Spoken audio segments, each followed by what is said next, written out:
वक्त का मुकाबला सख्त, मवेशी मंडियों में जबरदस्त रश, तगड़े बैल, गुलाबी बकरे और ऊंचे लंबे ऊंट सभी मौजूद। हर किसी को अच्छे और मुनासिब कीमत में जानवर की तलाश, कहीं व्यापारियों से तकरार तो कहीं प्यार से बनाई जाने लगी बात। ट्रांसपोर्टर्स की भी चांदी, किराया मनमाना वसूल करने लगे। जिसको जानवर मिल गया वो घर जाकर खातिर तवाज़ो में लग गया। चारे वालों का कारोबार भी खूब चल गया। वज़ीर दाखिला शेख रशीद भी मंडी पहुंच गए। व्यापारियों से भाव ताव के बाद 3 ऊंट अपने नाम कर लिए। मुल्क भर में आज ईद उल अज़हा मजहबी जोशो जज्बे से मनाई जाएगी। छोटे बड़े शहरों में नमाज ईद के इज्तिमात कोरोना SOPs के तहत होंगे। शहरी सुन्नत इब्राहिमी की अदायगी करेंगे। गोश्त जरूर खाएं मगर एतदाल के साथ अपनी सेहत का ख्याल रखें। डॉक्टर्स ने शहरियों को ईद पर फिट रहने का फॉर्मूला बता दिया। माहिरीन ने मशवरा दिया, गोश्त खोरी को मुतवाज़न बनाकर पेट की बीमारियों से 100% महफूज रहा जा सकता है। गोश्त के साथ रायता, सलाद और लीमू का इस्तेमाल फ़ायदेमंद रहता है।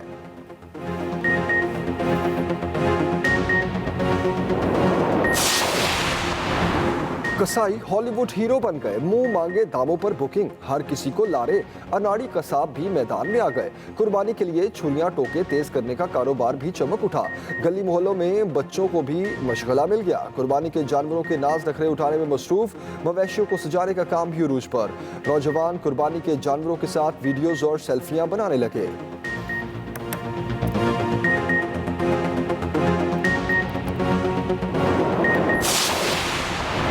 वज़ीर आज़म की हिदायत पर सऊदी अरब से 62 कैदियों की वतन वापसी। इमरान खान की खसूसी हिदायत पर फंड्स और खसूसी परवाज का इंतजाम किया गया।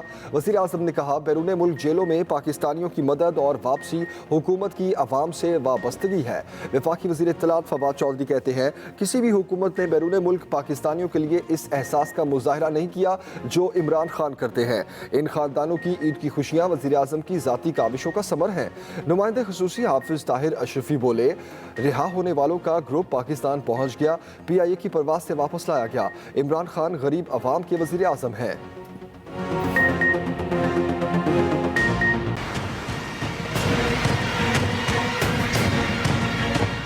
कमजोर जेलों में जाए और ताकतवर NRO ले ले और बाहर जाके बैठ जाए और अपने पोते का पोलो मैच देखे। आम आदमी नहीं खेल सकता। वहां घोड़ा रखना, पोलो खेलना बड़ा पैसा चाहिए। तो ये बताएं कि पोता जी को पास पैसा इधर से किधर से आया? ये आपका पैसा है।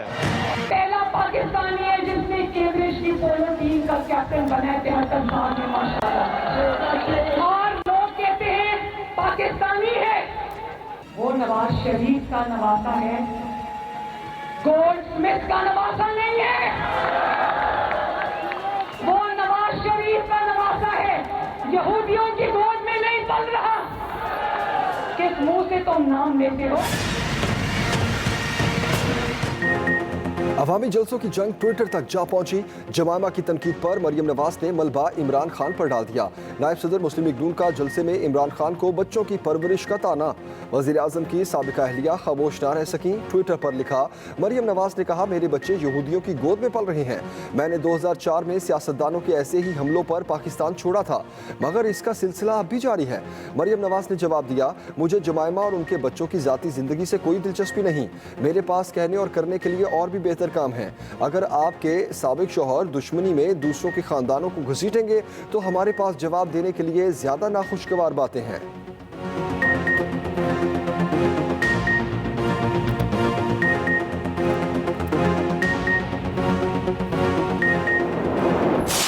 ये जो इंटरनेशनल हाइब्रिड वॉर हमारे खिलाफ खोली गई है, उसकी टाइमिंग देखें कि जॉर्ज टाउन का वाकया फैटफ से 1 दिन पहले किया गया है। दासू का वाकया जो है वो JCC की मीटिंग से 1 दिन पहले किया गया है। और ये अफगान एम्बेसडर की बेटी का केस जो है वो हमारी अफगान कॉन्फ्रेंस से चंद दिन पहले किया गया है। उनकी दरखास्त और हमारी तफ्तीश में जमीन आसमान का फर्क है। किसी टैक्सी में कोई आदमी नहीं बैठा और हमारी तफ्तीश में ये अगवा का केस नहीं है।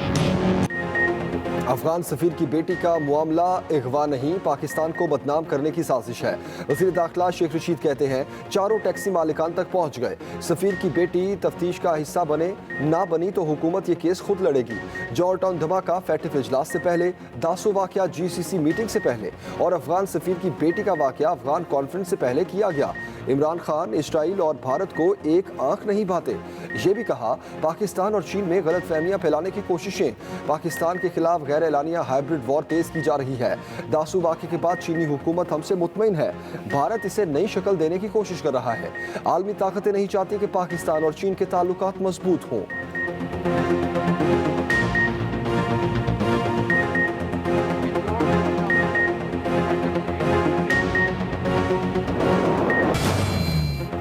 कराची में कोरोना की सूरत हाल इंतहाई तशवीशनाक। मस्बत केसेस की शरह 23% तक जा पहुंची।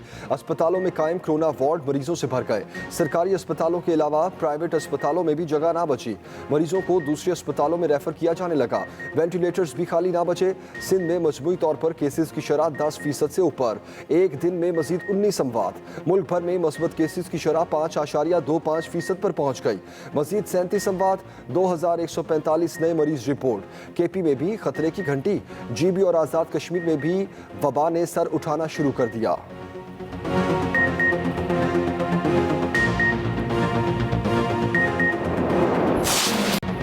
बादलों की आवारा गर्दी, काली घटाओं का राज। लाहौर समेत पंजाब के मुख्तलिफ शहरों में जमकर बरसात।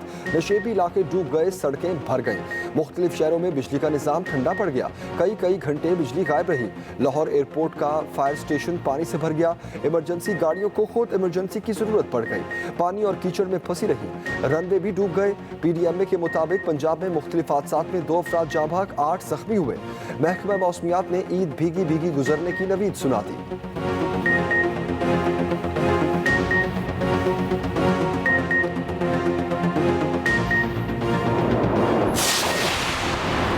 कराची वालों पर बादल मेहरबान, शहर में हल्की बारिश, हवाओं ने हब्स को छुट्टी पर भेज दिया। समंदर में नहाने पर पाबंदी आयद। मानसून बारिशों के दौरान समंदर की ऊंची लहरों के बायस पाबंदी लगाई गई।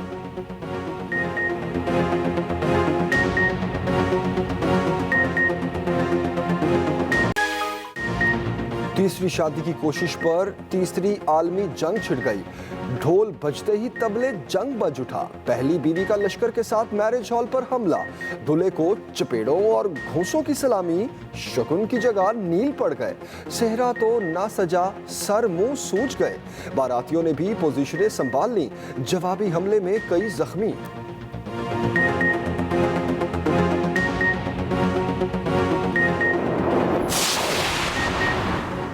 अमेरिका का फैटिफ की शराइत पूरी करने के लिए पाकिस्तान की कोशिशों का एतराफ़, मुकम्मल हिमायत का ऐलान। अमरीकी महकमा खारजा के तर्जुमान का कहना है पाकिस्तान ने 27 में से 26 शराइत को पूरा कर लिया, जो तसल्ली बख्श है। अमरीका पाकिस्तान की हौसला अफजाई करेगा।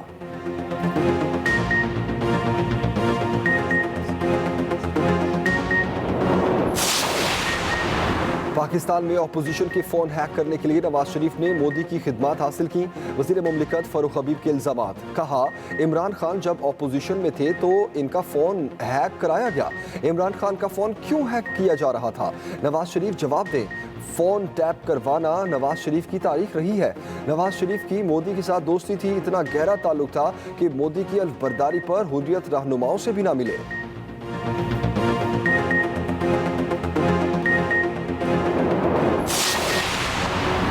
अंदरूनी सिंध के सहाफ़ियों पर जाली पर्चे और सरकारी दबाव आम सी बात हो गई। वज़ीर इत्तलात फवाद चौधरी कहते हैं सहाफ़ी सुल्तान रिंद पर नई FIR ऐसी ही कार्रवाई है। गवर्नर सिंध से दरख्वास्त की है कि IG से फौरी रिपोर्ट लें। आज़ादी इजहार को हर सूरत यकीनी बनाया जाए।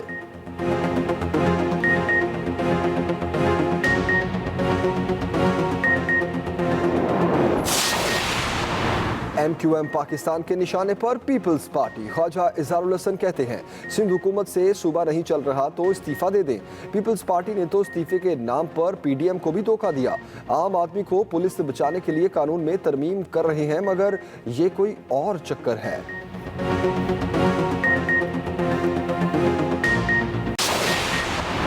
बहावलपुर में ओलंपियन समीउल्लाह के मुजस्समे से हॉकी चोरी करने वाला मुलजिम गिरफ्त में, मुकदमा दर्ज कर लिया गया। पुलिस ने 48 घंटे में मुलजिम को ट्रेस किया।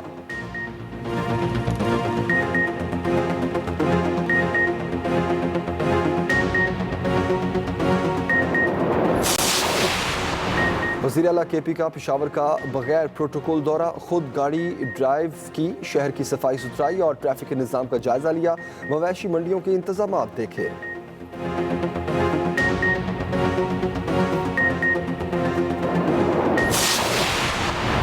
पाकिस्तान ने कोरोना की भारी कीमत अदा की, सब वैक्सीन लगवाएं। चौधरी शुजात हुसैन, चौधरी परवेज इलाही और मोनिस इलाही के ईद पर अवाम के नाम पैगामात। कहा, कश्मीरियों की आज़ादी से ही खित्ते में तरक्की और अमन कायम हो सकता है। और यूरोपीय पैराग्लाइडर्स ने पाकिस्तान में नया रिकॉर्ड बना लिया। 8,407 मीटर बुलंदी पर पैराग्लाइडिंग की 6 यूरोपियन पैराग्लाइडर्स 25 मई से हुंजा और स्कर्दू में मौजूद थे।